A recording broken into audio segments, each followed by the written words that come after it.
नमस्कार। मेरा पूरा देश सुन रहा है। राष्ट्र की आवाज 130 करोड़ लोगों की एक ही आवाज आपके साथ। मैं हूं सरफराज, मैं सरफराज सैफी। आपको बताना चाहता हूं, महाराष्ट्र में मंगलवार से शुरू हुआ सियासी संग्राम लगातार चल रहा है। शिवसेना के सियासी घमासान की वजह से मुंबई से लेकर गुवाहाटी तक, गुवाहाटी से लेकर दिल्ली तक हर तरफ कोहराम मचा हुआ है। एक तरफ महाराष्ट्र के मुख्यमंत्री उद्धव ठाकरे हैं, तो दूसरी तरफ एकनाथ शिंदे ने मोर्चा संभाला हुआ है। शिंदे के सामने शिवसेना अड़ी हुई है। महाराष्ट्र की सियासत में पल पल समीकरण बदल रहे हैं, लेकिन महाराष्ट्र की सियासत में कोई भी झुकने को तैयार नहीं है। हर कोई अपनी अपनी ताकत का, अपनी अपनी शक्ति प्रदर्शन का इस्तेमाल कर रहा है। मैं आपको यह बताना चाहता हूं कि शिवसेना शिंदे की लड़ाई हिंदुत्व के मुद्दे पर लड़ी जा रही है। इधर मुख्यमंत्री उद्धव ठाकरे खुद को हिंदुत्व का बड़ा वादी बता रहे हैं, तो उधर एकनाथ शिंदे सारी लड़ाई हिंदुत्व के नाम पर ही लड़ने को बार बार दोहरा रहे हैं। इन सबके बीच बागी विधायक गुजरात से गुवाहाटी पहुंच चुके हैं। असम में बैठकर शिंदे सियासी दांव दिखा रहे हैं। एकनाथ शिंदे का 46 विधायकों वाला दांव शिवसेना की बेचैनी बढ़ा रहा है। मुंबई से होते हुए सूरत और सूरत से होते हुए गुवाहाटी तक यह सियासी संग्राम चल रहा है। असम के गुवाहाटी से लाया जा रहा यह शतरंज तेजी से बदलते हालात को असम को सुर्खियों में बनाए हुए हैं। महाराष्ट्र के सियासी बाढ़ की खबरों के बीच असम के रियल बाढ़ की मैं जानकारी आपको देना चाहता हूं। असम में बाढ़ की जो तस्वीरें मैं आपको दिखाने जा रहा हूं, वो तस्वीरें आपको परेशान करने वाली हैं। असम को लेकर पूरे देश की चिंता बढ़ाने वाली है। असम में हर तरफ पानी ही पानी का तांडव है, यानी कुदरत का कहर है। असम के 35 जिलों में से 33 जिले इस वक्त कुदरत के कहर से प्रभावित हैं और बड़ी तादाद में असम के लोग बाढ़ की वजह से परेशान भी हैं। इन सबके बावजूद असम की सरकार विधायकों की खातिरदारी में लगी हुई है, जबकि असम के लोग बाढ़ से बेहाल हैं, मदद की गुहार लगा रहे हैं। आज सुबह अफगानिस्तान से आई भूकंप की खबरों ने, तस्वीरों ने पूरी दुनिया को हैरान परेशान कर दिया। अफगानिस्तान में हुई भूकंप से तबाही की तस्वीरों ने मुझे और आपको परेशान कर दिया। भूकंप की वजह से जो मौत के आंकड़े हैं वो डराने वाले भी हैं, परेशान करने वाले भी हैं। भूकंप की वजह से घायल हुए लोगों का आंकड़ा लगातार बढ़ता जा रहा है। अफगानिस्तान भूकंप की जो तस्वीरें हैं वो मैं आपको दिखाऊंगा। मैं अपने हिंदुस्तान के कोने कोने की आवाज को दिल्ली तक पहुंचाता हूं। दिल्ली की आवाज को मैं देश के कोने कोने तक पहुंचाता हूं। नेताओं की आवाज को मैं आम लोगों तक पहुंचाता हूं। आम लोगों की आवाज को मैं अपने हिंदुस्तान के हुक्मरानों तक पहुंचाता हूं। आपकी आवाज से मिलती है मेरी आवाज और बन जाती है राष्ट्र की आवाज।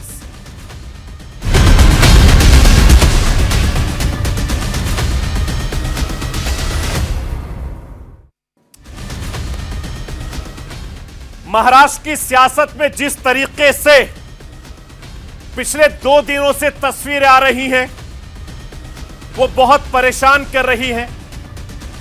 हर पार्टी का नेता इस जोड़ तोड़ में लगा है कि आखिर कब क्या हो जाए। चूंकि महाराष्ट्र की सरकार जाने वाली है या नई सरकार आने वाली है, इसको लेकर कयासों का दौर जारी है। इस वक्त 2 सहयोगी मेरे साथ लाइव जुड़ चुके हैं। पीयूष शुक्ला इस वक्त मुंबई से मेरे साथ जुड़ चुके हैं। गुवाहाटी से रवि शराफ मेरे साथ जुड़ चुके हैं। मुंबई इस समय सियासत का गढ़ है, तो दूसरी तरफ गुवाहाटी में जो विधायकों की खातिरदारी हो रही है, उसको लेकर भी सियासत के नए तौर तरीके देखने को मिल रहे हैं। पीयूष, आप मातोश्री के बाहर हैं, हलचल तो बहुत ज्यादा होगी, लेकिन अंदर से क्या खबरें निकल कर आ रही हैं? देखिए, अभी खबरें अंदर से ये निकल के आ रही हैं कि संजय राउत ने अभी मीडिया में स्टेटमेंट दिया है कि उद्धव ठाकरे ही मुख्यमंत्री हैं और उद्धव ठाकरे ही मुख्यमंत्री रहेंगे। उसमें कोई भी शक शुबा शंका नहीं है। लेकिन अब चूंकि जो कि सियासी गणित चल रही है गुवाहाटी में, उस गणित को अगर देखा जाए कि अब बहुमत रहेगा नहीं रहेगा, शिवसेना के जो विधायक बागी हुए हैं वो क्या वापस शिवसेना में आएंगे। हालांकि आज जो फेसबुक लाइव था उद्धव ठाकरे का, उस फेसबुक लाइव के जरिए उन्होंने तमाम बातें साझा की हैं और ये तक कहा है कि फोन पर आके बोलें, सामने आकर बात करें। तो तमाम ऐसी बातें रही हैं, एक मार्मिक अपील की तरह से अपील की है। लेकिन अगर मैं आपको दिखाऊं, मातोश्री के बाहर की ये पूरी सड़क है, आप देख सकते हैं किस तरह से जो शिवसेना के कार्यकर्ता हैं, महिला विंग है, वो यहाँ पर मौजूद है और लगातार नारे लगा रहे हैं। यहाँ पर जितने भी लोग हैं वो केवल एक ही कहना है कि पीयूष, इन महिलाओं से बातचीत कीजिए, इनके मन के अंदर क्या है वो टटोलने की कोशिश कीजिए। उद्धव ठाकरे को लेकर और शिवसेना को, सरकार को लेकर जिस तरह से जो चीजें हो रही हैं, पॉलिटिकल सिनेरियोस बने हुए हैं, उनको लेकर क्या कुछ कहना चाहेंगे? नहीं, फिलहाल अभी बात नहीं। इस वक्त जो पॉलिटिकल सिनेरियोस बने हुए हैं, एकनाथ शिंदे गुवाहाटी में बैठे हैं, क्या सरकार रहेगी उसके बारे में हमको कुछ बात करने की नहीं है। हम हमारे उद्धव साहब का राह देख रहे हैं। उद्धव साहब इधर आएंगे, वो जो कुछ बात बोलेंगे वो हम लोग मान्य करने वाले हैं। उद्धव, उनके बारे में हम लोग को कुछ बोलना भी नहीं है। एकनाथ शिंदे ने जो किया है, क्या वो ठीक किया है? हम हमारे मुख्यमंत्री उद्धव साहब ठाकरे जी का राह देख रहे हैं। क्या एकनाथ शिंदे ने जो किया है वो ठीक है? हम लोग को उस बारे में कुछ भी नहीं बोलना है। हमारे पक्ष प्रमुख जो हमको आदेश देंगे, हम लोग उसी पे टिके रहेंगे। तो हम लोग उनकी राह देख रहे हैं। क्या आदेश मिला है, पूछिए इनसे। जी, क्या आदेश मिला है अभी तक आपको? पक्ष प्रमुख जब भी हमारे आएंगे वो तभी हम लोग देखेंगे। अभी उनका आने के हम लोग राह देख रहे हैं। ठीक है पीयूष, मैं आपके पास लौटूंगा। रवि, आपके पास आना चाहूंगा, क्योंकि जिस होटल के बाहर आप मौजूद हैं, इसी होटल के अंदर तमाम विधायक मौजूद हैं। क्या कोई सेटिंग गेटिंग हो गई है, या वापस महाराष्ट्र जाएंगे, या कहीं और जाने की प्लानिंग हो गई है? सरफराज जी, देखिए पहले बता दूं कि महाराष्ट्र संख्या की बात करें, देखिए अभी फिलहाल 10 मिनट पहले 4 और विधायक जो है रेडिसन होटल में पहुंचे हैं, जिसमें से 2 निर्दलीय विधायक हैं और 2 शिवसेना के विधायक हैं। अंकगणित की बात, 2 शिवसेना के विधायक है। अंकगणित की बात करें तो देखिए संख्या लगातार जो है एकनाथ शिंदे के साथ वाले जो विधायक हैं उनकी बढ़ती जा रही है और मुश्किलें उद्धव ठाकरे की होने वाली है, क्योंकि गुवाहाटी में लगातार संख्या बढ़ रही है। अब से 10 मिनट पहले 4 विधायक इस होटल में पहुंच चुके हैं। उससे पहले एकनाथ शिंदे ने बताया कि तकरीबन 40 विधायक जो हैं उनके पास है। अगर उनके अंक गणित की बात करें तो 40 और 4 अगर ये जोड़ दे तो टोटल हो गए 44 विधायक इस रेडिसन होटल में मौजूद है। तस्वीरें दर्शकों को दिखाना बहुत जरूरी है। देखिए, इस होटल के बाहर पुलिस का भी डिप्लॉयमेंट किया गया है, सुरक्षा बल यहाँ पर तैनात किए गए हैं, क्योंकि महत्वपूर्ण लोग यहाँ पर हैं, माननीय लोग यहाँ पर हैं और जो महाराष्ट्र के भविष्य के जो पावर सेंटर हैं वो इस वक्त इसके अंदर हैं। और मीडिया का भी ये कहा जाए तो भारी भरकम जमावड़ा है। महाराष्ट्र से भी मीडिया कर्मी आए हैं, दिल्ली से भी आए हैं और यहाँ लोकल के भी, क्योंकि एक बड़ा पॉलिटिकल सिनेरियो इस देश में हो रहा है। क्योंकि 2018 में आपने देखा, कर्नाटका को आपने देखा, मध्य प्रदेश को देखा, उसके बाद अब कहीं ना कहीं महाराष्ट्र की बारी है और महाराष्ट्र में बदलाव बहुत जल्द होता हुआ नजर आएगा, क्योंकि जिस तरह का पावर सेंटर ये रेडिसन होटल बना हुआ है, तमाम मान्यों को ठहराए हुए है, तो जाहिर सी बात है एक तख्ता पलट जो है महाराष्ट्र में होने वाला है। अगर ऐसा नहीं होने वाला होता तो इतना बड़ा सिनेरियो नहीं होता, क्योंकि एकनाथ शिंदे ने अगर कदम बढ़ाया है तो अब वो बहुत आगे तक चला गया है, बात गुवाहाटी तक पहुंच गए हैं। ठीक है, और समीकरण भी मैं आऊंगा आपके पास वापस, एक बार फिर से पीयूष का रुख करूंगा। पीयूष, जिस तरीके से सुबह से लेकर पल पल जो तस्वीरें महाराष्ट्र में बन रही हैं, बिगड़ रही हैं, महाराष्ट्र की सियासत फिलहाल क्या कुछ कह रही है आपकी नजर से? देखिए सरफराज, अगर मैं अपनी नज़र से बताऊं तो शुरुआती दौर अगर मैं देखूं, जिस तरह से जब सरकार बनने का क्रम शुरू हुआ, अगर मैं उसकी बात करूं तो जब भारतीय जनता पार्टी और शिवसेना साथ में चुनाव लड़े, उसके बाद परिणाम आते हैं, सत्ता तक पहुंचने की बात होती है, लेकिन शिवसेना की राहें जुदा हो जाती हैं। शिवसेना कांग्रेस एनसीपी के साथ मिलकर सरकार बनाती है, लेकिन सरकार बनाने के पहले ही भारतीय जनता पार्टी और एनसीपी के कुछ घटक मिलकर सरकार बनाने का दावा पेश कर देते हैं। तो शुरुआती दौर से ही अड़चन का दौर शुरू रहा। उसके बाद तमाम एक के बाद एक, अगर सुशांत का केस देखें, आर्यन का केस देखें, तमाम ऐसे केसेस रहे। इसके बाद अंबानी के घर पे जो ग्रेनेड्स की छड़ें मिली थी, ग्रेनाइट्स की, उनकी अगर बात करूं तो उन सभी केसेस में उद्धव सरकार को घेरने की एक बड़ी कोशिश केंद्रीय एजेंसियों की रही, लेकिन उन सभी चीजों से निकलते निकलते आखिरकार उद्धव सरकार। एक सवाल और है मेरा, एनसीपी की तरफ से, कांग्रेस की तरफ से क्या रणनीति बन रही है? एनसीपी और कांग्रेस की तरफ से रणनीति साफ है। उनका कहना है कि हम सरकार के साथ हैं और बने रहेंगे। यहां तक कि खबरें ये भी निकल के आई कि खुद सुप्रिया सुले और शरद पवार, इन्होंने करीब 1 घंटे का ज़्यादा वक्त लिया, उद्धव ठाकरे के साथ मीटिंग की। सरकार किस तरह से बचाई जा सकती है, क्या कुछ बीच का रास्ता निकल सकता है, इस पर भी बातचीत हुई है। अब देखना है वो बातचीत कितनी सकारात्मक रहेगी और कितनी वो कागजों पर उतरेगी। ठीक है रवि, एक सवाल मेरा आपसे, कुछ विधायकों के और आने की खबर मिल रही थी, कितनी सच्चाई है उस खबर में? बिल्कुल सरफराज जी, देखिए कुछ विधायकों की जो आने की जो सूचना मिल रही थी वो बिल्कुल पुख्ता थी और सही थी। उसके बाद जो है 4 विधायक अब से 10 मिनट पहले पहुंच चुके हैं और संख्या एकनाथ शिंदे के साथ के समर्थक वाले जो विधायकों की है वो बढ़ चुकी है, जिसमें 2 शिवसैनिक हैं, 2 निर्दलीय विधायक हैं, वो फिलहाल इस वक्त अंदर रेडिसन होटल में मौजूद है।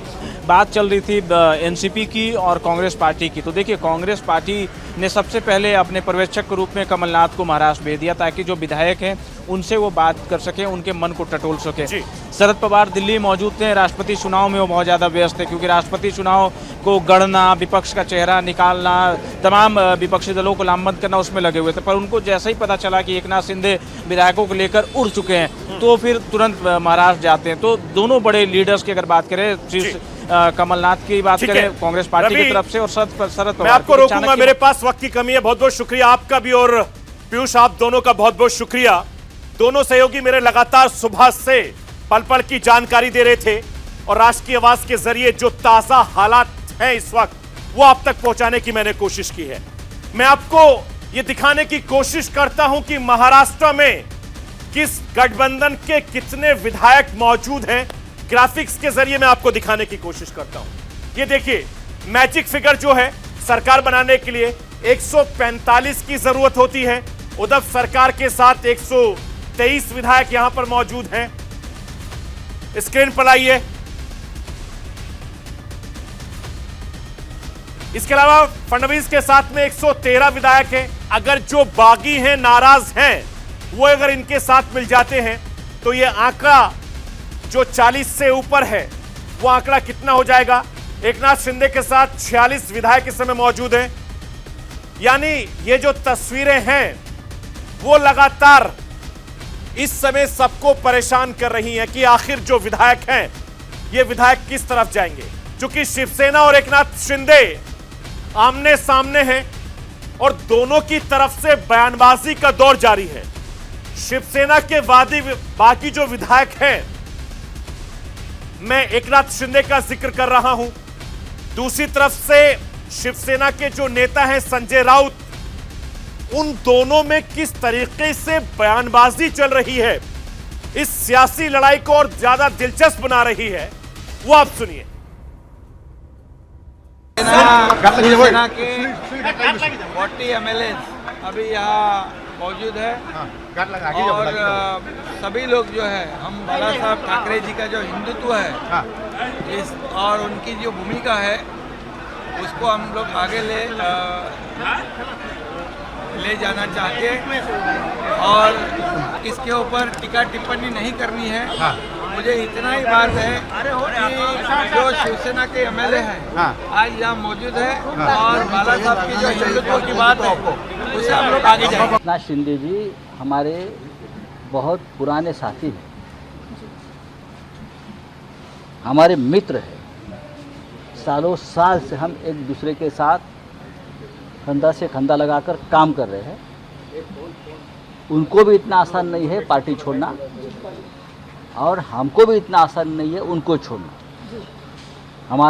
हमारा डायलॉग चल रहा है। आज सुबह भी मेरी एकनाथ शिंदे जी से बातचीत चल रही थी। आज सुबह हम दोनों ने 1 घंटा बातचीत की है। यहाँ से जो बातचीत हुई उस बारे में मैंने पार्टी चीफ को बताया है। कोई बात छुप कर नहीं रहती है। वापस एक बार बात हो जाएगी। उनके साथ जो विधायक है उनसे भी हमारी बातचीत चल रही है। सभी शिवसेना में शिंदे वर्सेस शिवसेना के बीच जो जंग चल रही है ये अभी और चलने वाली है, क्योंकि इसका तोड़ अभी नहीं निकलने वाला है। क्योंकि तमाम जो पॉलिटिकल पार्टी हैं महाराष्ट्र में वो अपने अपने सियासी नफे नुकसान के बारे में सोच रही है। और सबसे बड़ी बात यह है कि उप मुख्यमंत्री को लेकर, मुख्यमंत्री को लेकर जो जोड़तोड़ हो रही है उस पर अभी सस्पेंस बाकी है। बताऊंगा इस छोटे से ब्रेक के बाद। आप कहीं मत जाइए, बने रहिए मेरे साथ और देखते रहिए राष्ट्र की आवाज।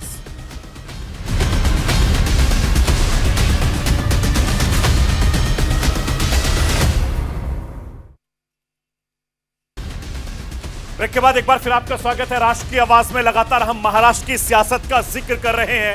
अगर महाराष्ट्र में शिवसेना की सरकार गिरती है और भारतीय जनता पार्टी की सरकार बनती है तो किसको कितने विधायकों की जरूरत है, मैं आपको समझाने की कोशिश करता हूं। स्क्रीन पर लाइए पूरा आंकड़ा।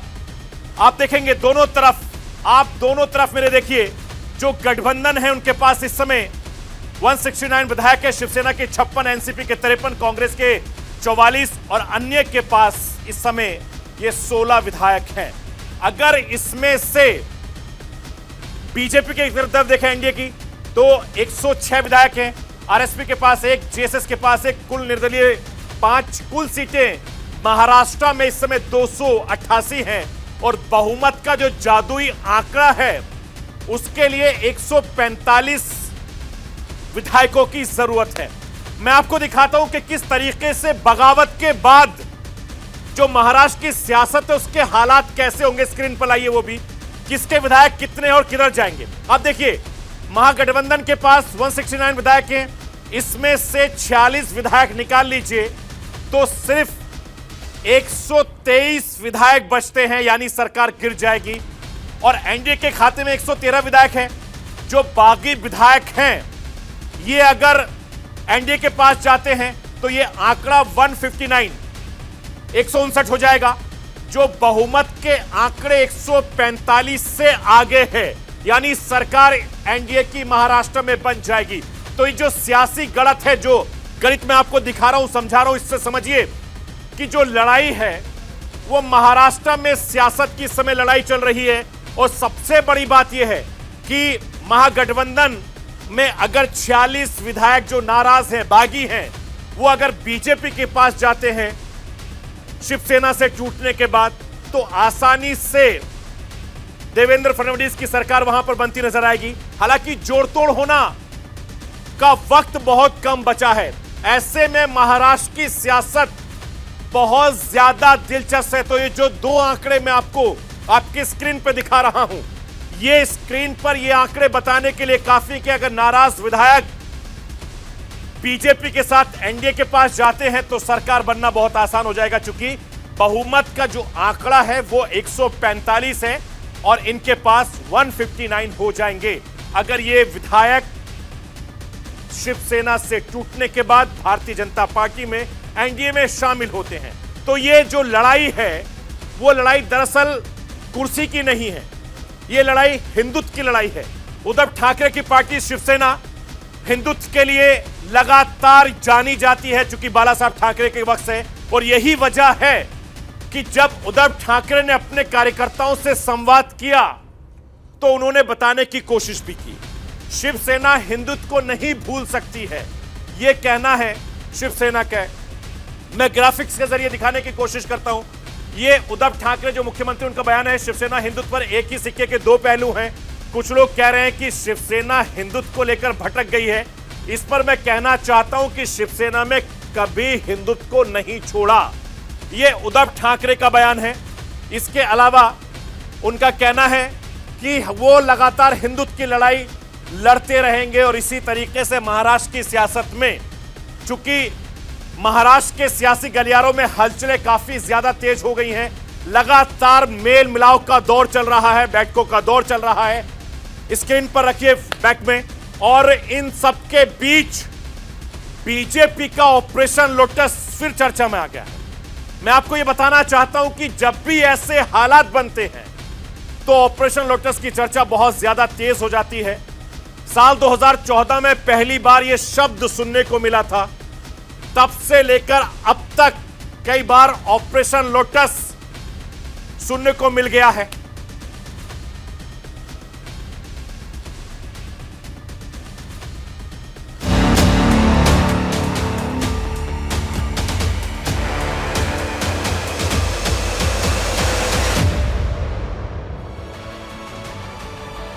शिंदे की बगावत के बाद महाराष्ट्र में सियासी भूचाल है। सरकार बचाने के लिए महाविकास आघाड़ी एक्शन में है, लेकिन जिस तरह के हालात बने हैं वो सरकार के एक्शन पर भारी पड़ गए हैं।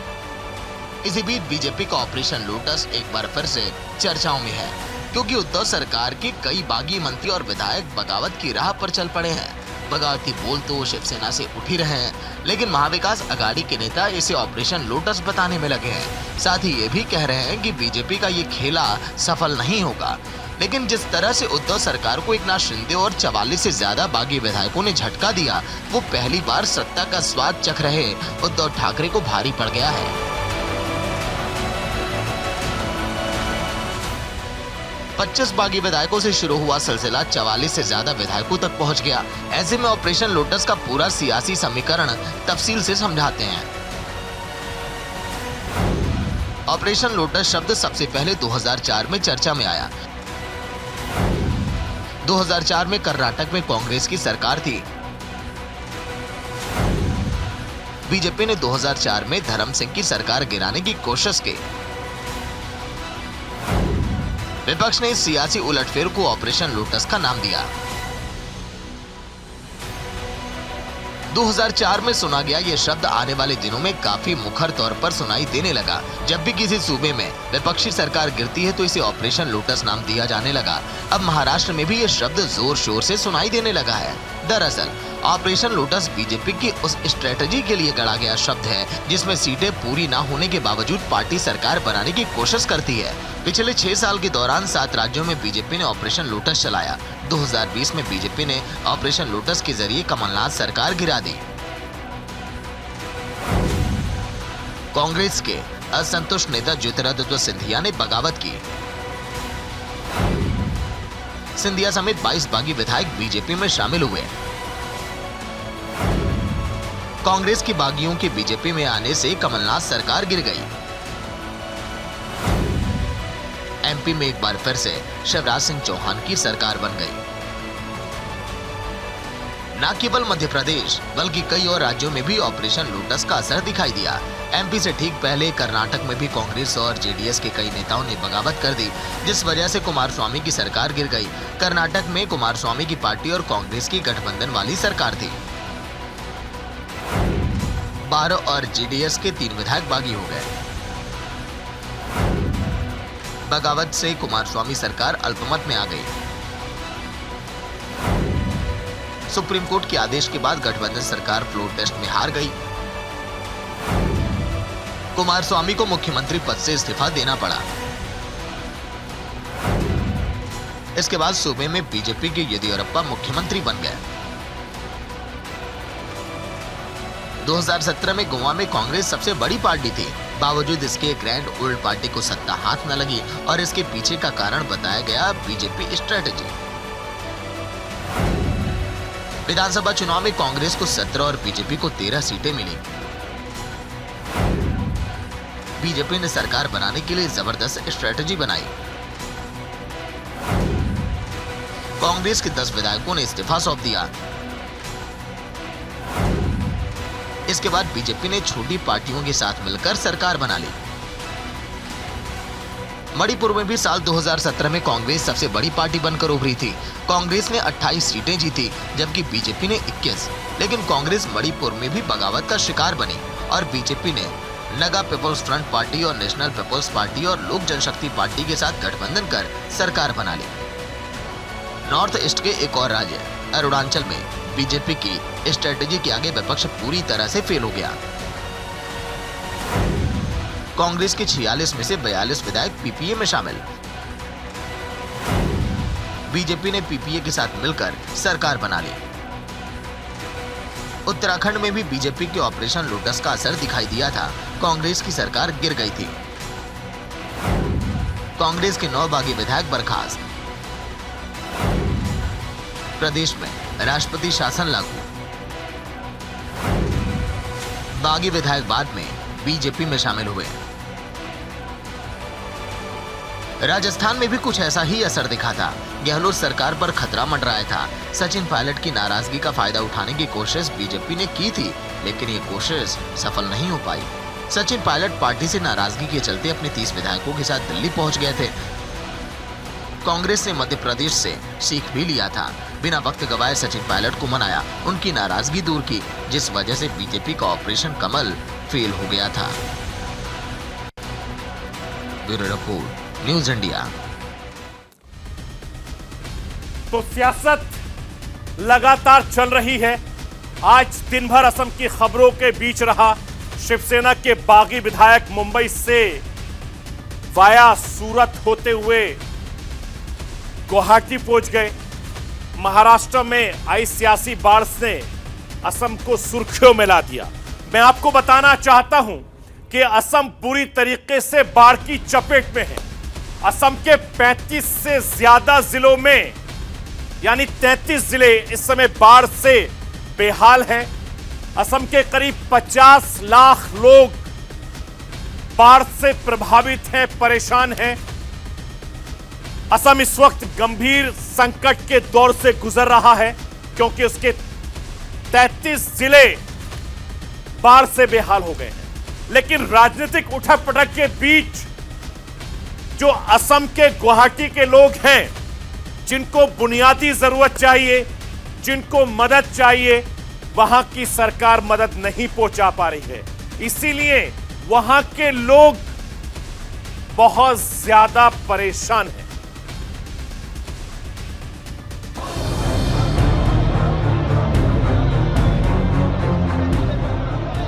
असम की 2 तस्वीर। महाराष्ट्र की सियासी बाढ़ में बहकर शिवसेना के बागी विधायक असम के गुवाहाटी पहुंचे। देश की राजनीति में चर्चा इसी सियासी बाढ़ की हो रही है। इस शोर में दबती दिख रही है असम में बाढ़ के कहर की खबर।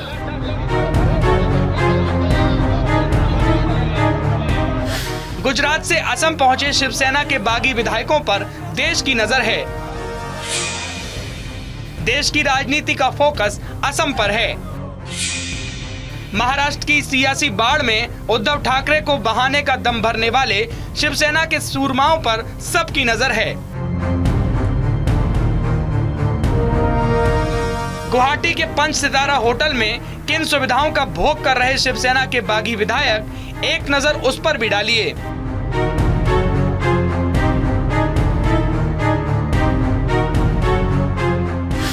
आइए अब असम के मौजूदा हालात की बात करते हैं। असम में हर तरफ जल तांडव जारी है। बाढ़ ने असम के लोगों का जनजीवन नरक बना दिया है।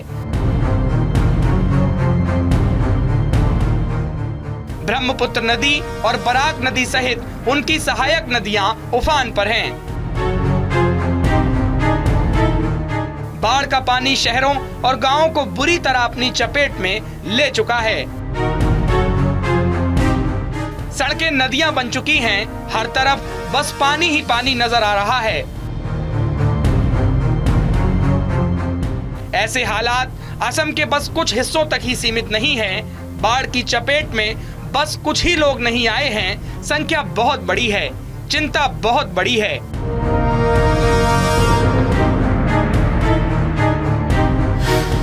असम के 35 में से 33 जिले बाढ़ की चपेट में हैं। 50 लाख के करीब लोग बाढ़ की जद में आ चुके हैं। 80 से ज्यादा लोगों की मौत हो चुकी है। हजारों घर बाढ़ में डूब चुके हैं। 5000 से अधिक गांव बाढ़ में डूबे हैं। यहाँ से कोलितागुसी गांव है और साफ सेंटर इधर में है। कोलितागुसी में उधर में पानी बहुत हो गया, इसीलिए हम कैसे रहेंगे हम नहीं समझ गया। जब लोग आए सब लोग पानी में डूब गया है, क्या करो क्या न करो, हमारा माथा खराब हो गया। इसीलिए आप लोग हमेशा बारिश हो रहा है, इसलिए पानी बहुत भर रहा है। जो स्कूल कॉलेज है और नदी भी भर रहा है। स्कूल कॉलेज बंद हो गया है, गाड़ी में चलने के लिए रोड भी क्लोज हो गया है। बाढ़ की विभीषिका को देखते हुए शासन प्रशासन अलर्ट मोड पर है। भारतीय सेना के साथ साथ एनडीआरएफ और एसडीआरएफ ने मोर्चा संभाल रखा है। नाव के जरिए बाढ़ में फंसे लोगों को निकालने का काम जारी है। लोगों को सुरक्षित स्थानों पर पहुंचाने का सिलसिला जारी है। असम के विभिन्न हिस्सों में सेना की 11 कंपोजिट टुकड़ियों को राहत और बचाव कार्य में लगाया गया है। पिछले कुछ दिनों में आर्मी 4500 से ज्यादा लोगों को रेस्क्यू कर चुकी है। एनडीआरएफ की 14 टीमों के 400 लोगों का दल बचाव काम में जुटा है। 1425 राहत शिविर बनाए गए हैं। 186 मेडिकल की टीम तैनात हैं। 1 लाख से ज्यादा लोगों को रिलीफ कैंपों में भेजा जा चुका है।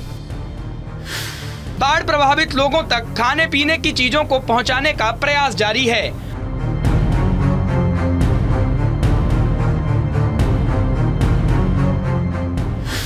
हर तरफ पानी ही पानी, लेकिन इस बीच बाढ़ पीड़ितों की मुख्य समस्या पीने का पानी है, जिसकी व्यवस्था में जुटा है प्रशासन।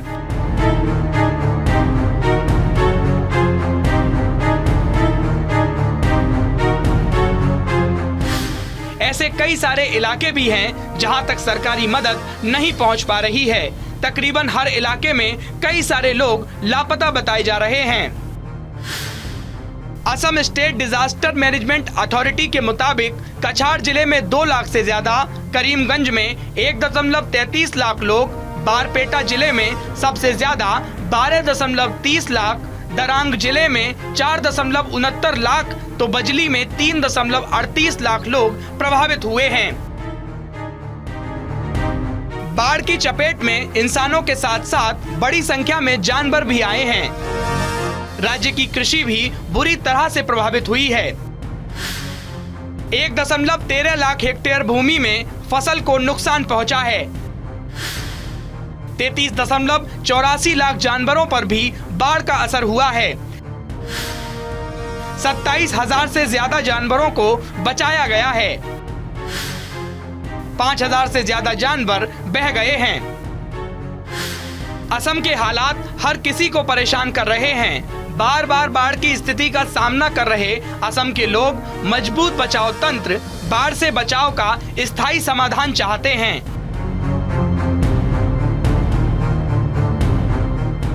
असम के युवा क्रिकेट रेयान पराग ने अपनी आवाज देश तक पहुंचाने के लिए सोशल मीडिया का सहारा लिया। रेयान पराग ने ट्वीट करके लिखा, अगर आपको असम की चाय पसंद है तो आपको बाढ़ को लेकर भी चिंता करनी चाहिए। कई लोग बेघर हो गए हैं, कई लोग बर्बाद हुए, सपने टूट गए हैं। जल्दी ठीक हो जाओ मेरे प्रिय असम, हर छोटी छोटी मदद मायने रखेगी। जय हिंद। असम में ऐसे हालात नए नहीं हैं। लगभग हर साल असम में बाढ़ आती है। जिसकी चपेट में लाखों लोग आते हैं। लोगों का घर बाढ़ में बह जाता है और लोगों के अपनों को बहा ले जाती है बाढ़। लोगों के सपने बहा ले जाती है बाढ़। जान माल को जबरदस्त नुकसान पहुंचता है। पिछले मई के महीने में आई बाढ़ ने काफी नुकसान किया था। करीब 39 लोगों की जान चली गई थी। हर बार यही होता है। बाढ़ की स्थिति में सरकारी सिस्टम लाचार दिखता है।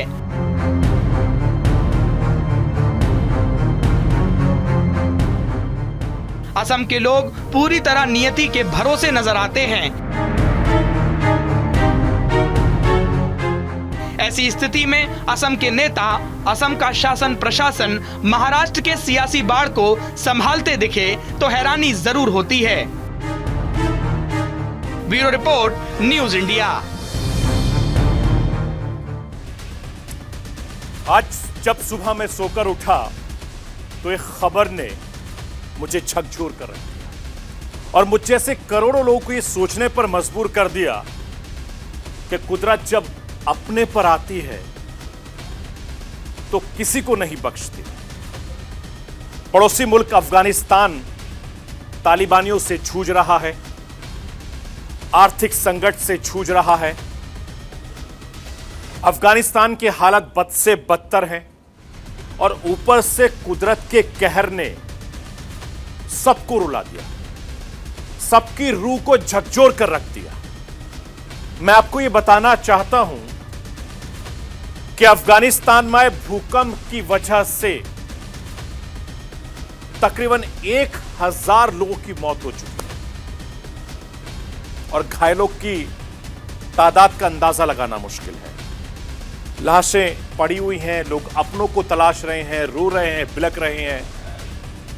जरा सोचिए कि जिन लोगों ने सारी जिंदगी की गाड़ी कीमत लगाकर अपने आशाने बढ़ाए थे वो उजड़ गए हैं और इस वक्त भी अफगानिस्तान में हर कोई अपनों को ढूंढ रहा है। लापता जो अफगानी लोग हैं उनका कोई अता पता नहीं। हालात बद से बदतर है और कुदरत ये कह रही है कि जाग जाओ, सीधे रास्ते पर जाओ। अफगानिस्तान पर कुदरत का कहर। भूकंप के झटकों से थर्राया अफगानिस्तान। हजारों लोगों का ढह गया आसियाना। लगातार बढ़ता जा रहा मरने वालों का आंकड़ा।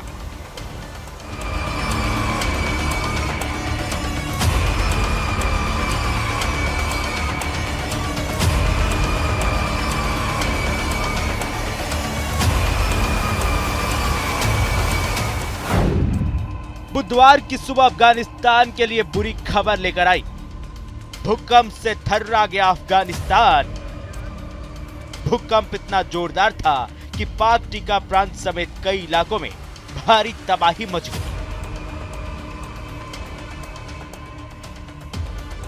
पाक टीका में सैकड़ों लोगों के मारे जाने की बात सामने आ रही है। पाकिस्तान की सीमा पर स्थित है पाक टीका इलाका, जहां भूकंप का केंद्र बताया जा रहा है। अफगानिस्तान के भूकंप प्रभावित इलाकों से सामने आ रही तस्वीरें इस प्राकृतिक आपदा की गंभीरता का एहसास करवा रही हैं। तस्वीरें बता रही हैं भूकंप की वजह से कई इलाके बर्बाद हो गए हैं।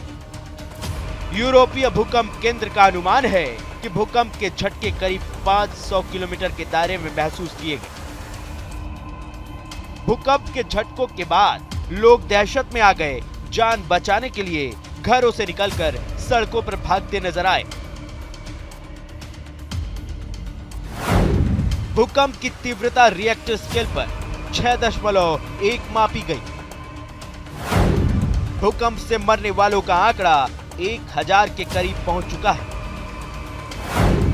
मौत का आंकड़ा अभी और बढ़ने की संभावना है। इसके अलावा 1500 से अधिक लोगों के घायल होने की सूचना है। अफगानिस्तान से बाहर आ रही खबरें भूकंप से भारी तबाही की जानकारी दे रही हैं। बचाव कर्मियों ने हेलीकॉप्टर से इलाके में पहुंचकर मोर्चा संभाल लिया है। अफगानिस्तान में सत्ता की कमान संभाल रही तालिबान ने अंतर्राष्ट्रीय समुदाय से मदद की अपील की है। चलिए, तस्वीरें जो हमें दिखा रहे थे, ये तस्वीरें बहुत परेशान करने वाली हैं और बहुत गमजदा करने वाली हैं। लेकिन इस बीच एक बड़ी खबर मुंबई से आ रही है। इस वक्त सीएम उद्धव ठाकरे ने अपना बंगला खाली कर दिया है। ये सरकारी बंगले की मैं तस्वीरें दिखा रहा हूं। न्यूज इंडिया पर एक्सक्लूसिव तस्वीरें देखिए, एक्सक्लूसिव लगाइए इस पर। सबसे पहले ये तस्वीरें मैं अपने दर्शकों को दिखा रहा हूं कि किस तरीके से उद्धव ठाकरे ने अपने घर का सारा सामान लेकर खाली कर दिया है और अपने घर मातोश्री की तरफ चले। यानी इस बात का अंदाजा हो गया कि अब उद्धव ठाकरे सीएम नहीं रहने वाले हैं। यानी इस बात का अंदाजा लगा सकते हैं, कयास लगा सकते हैं, क्योंकि सामान उठाने का मतलब यह है कि एकनाथ शिंदे से उनकी बातचीत नहीं बनी और आखिरकार जिसकी जानकारी लगातार हम देने की कोशिश कर रहे थे, उस खबर पर मोहर लगती दिखाई दे रही है। इस वक्त की सबसे बड़ी खबर मैं अपने दर्शकों को बता दूं कि उद्धव ठाकरे अपने घर से, सीएम दफ्तर से, सरकारी आवास से अपना सामान निकाल रहे हैं और अपने घर लेकर जा रहे हैं। इस बात से अंदाजा लगाइए कि उनके सामान ले जाने का मकसद क्या है। क्या उन्होंने ये सोच लिया कि अब उन्हें सीएम आवास छोड़ना पड़ेगा, क्योंकि सरकार अब वहां पर एनडीए की बन रही है। जो हमें सूत्रों के हवाले से खबर मिल रही है, वो खबर ये मिल रही है कि एकनाथ शिंदे बीजेपी के साथ मिलकर सरकार बनाएंगे और इस बात में कोई गुरेज नहीं है, क्योंकि राजनीतिक के जानकार ये बता रहे हैं, सूत्र ये बता रहे हैं कि महाराष्ट्र के अगले मुख्यमंत्री देवेंद्र फडणवीस होंगे। इस बात की तस्दीक हो सकती है, इस बात के कयास लगाए जा रहे हैं और उस बात की ये तस्वीरें गवाही दे रही हैं।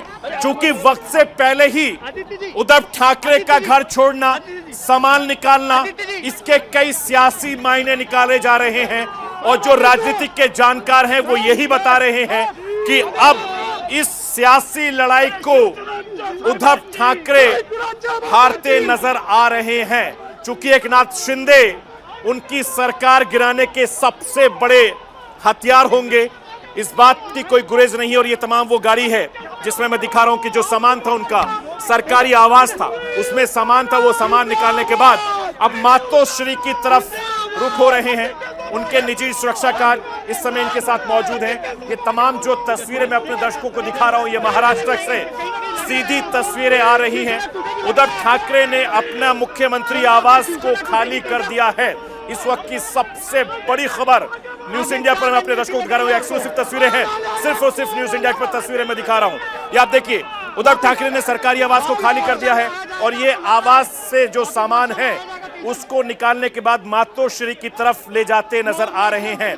यानी जो सियासी जंग थी, उस जंग को हारते हुए उद्धव ठाकरे नजर आ रहे हैं और इस बात की तस्दीक, ये गवाही, ये वीडियोस, ये तस्वीरें दे रही हैं जो मैं आपको दिखा रहा हूं। ये तस्वीरें देखिए। मैं चाहता हूं कि पीसीआर से कहूंगा कि एक स्क्रीन पर उद्धव ठाकरे की तस्वीरें भी लाए और ये तमाम जो तस्वीरें वो दिखाते रहिए कि किस तरीके से वर्षा से मातोश्री शिफ्ट होंगे उद्धव ठाकरे। ये तस्वीरें दिखा रहा हूं। जो मुख्यमंत्री आवास है महाराष्ट्र का, मुंबई में, उसका नाम वर्षा है और जहां अब जा रहे हैं उद्धव ठाकरे, वो मातोश्री है। यानी ये तस्वीरें बहुत साफ हैं कि अगले में कुछ दिनों में, कुछ घंटों में तस्वीर साफ हो जाएगी कि महाराष्ट्र की सियासत का अगला किंग कौन होगा। और उसके बीच ये तस्वीरें अपने आप में बहुत बड़ी गवाही दे रही है।